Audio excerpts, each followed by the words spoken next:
everyone. Ben Burnett here with Grace Property Management and Real Estate. I'm the Vice President of Property Management here, and I'm standing in for Mark this month. Today, I want to give you a quick update on what's happening in the Denver rental market as of November 2025. It's been about 17 months since our last update back in April of 2024, and since then, we've seen the slowdown we predicted, but it has now also started to affect all property types, not just condos and apartments. So let's dig into the data and talk about what it means for owners, investors, and residents. In our last update, we described a segmented market. At that time, multifamily properties were struggling, rents were soft, and incentives were becoming their norm, while single-family homes were still holding strong. Average rent across all property types in 2024 was $2,077 per month, but there was a clear divide between property types and their trends. Condos and apartments were trending down month over month and year over year, while single-family homes were still seeing increases. This gap reflected renter preference for detached homes in suburban markets. There were about 3,400 vacant units in Denver, and at that time felt very high.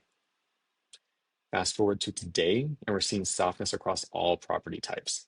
The average rent has increased slightly to 2,087, so not a collapse, but a strong flattening trend that has now affected single-family homes as well. Condos are down around $48 month over month, and single families are down over 140. Overall vacancies have climbed over 4,500, which is up 1,100 more units from last April.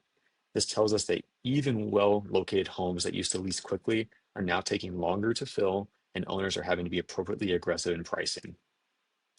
The slowdown isn't just local. It's part of a larger national trend. So let's go through some graphs. Feel free to pause the video at any of these to go into more detail. We will be flying through these relatively quickly. Zillow data on single-family homes here in the Denver market shows little to no increase in year-over-year rental rates and a faster decline heading into the slow season than we saw the year prior. Nationally, days on market are now over 30 on average and trending towards a 5-year high as we head into the winter. Vacancy rates are also around a 5-year high, hitting 6.9% in March, and more data to come on this very soon. Perhaps most concerning is rental growth, which has been flat to negative since mid-2023. So even in markets that usually outperform the nation, like Denver, we're seeing rental rates trending down year over year. Data shows that rents peaked in 2022, roughly 2023, and have been declining since then. When you break it down by the year built, newer homes, especially those built in the last 10 years, are feeling the most pressure downward after years of record highs. So what's driving this? There are four main factors that are impacting Denver rentals market right now: economic turmoil, declining migration, sales market struggles, and an intense legal environment. First, economic turmoil. We're seeing late payments, again, this is nationally, on credit cards and auto loans tick up according to news stories that we're getting sent our way. This is a clear sign of financial stress among renters. When household budgets are tight, people delay moving, get a roommate, and look at cheaper options. On-time rental payments nationally, again, not here in our local Grace management firm, but nationally, rent payments have dropped. On-time rent payments have dropped sharply this year, approaching the same levels we saw during the early COVID period. Second, sales market struggles as well. The for-sale market remains soft, bringing an unexpected supply of rentals to the market. There are signs of improvement here, but anecdotally, we're hearing from many owners who are opting to rent rather than sell in the current market. Third, declining in migration.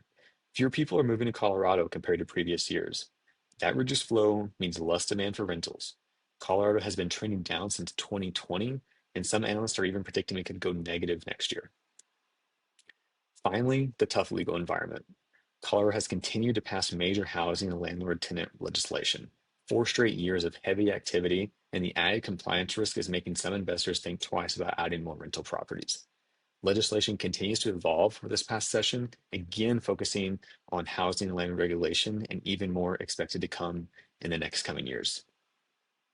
As a bonus factor, we continue to see intense competition in multifamily, with many new build projects coming online over the past few years.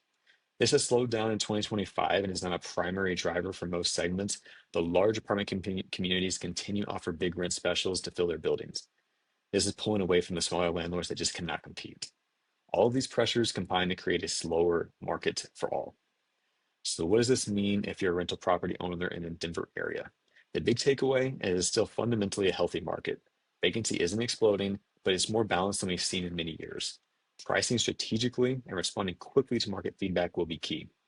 Owners will keep the properties well maintained, priced appropriately, and marketed aggressively will continue to outperform, while those who are clinging to last year's rent numbers may see longer vacancies.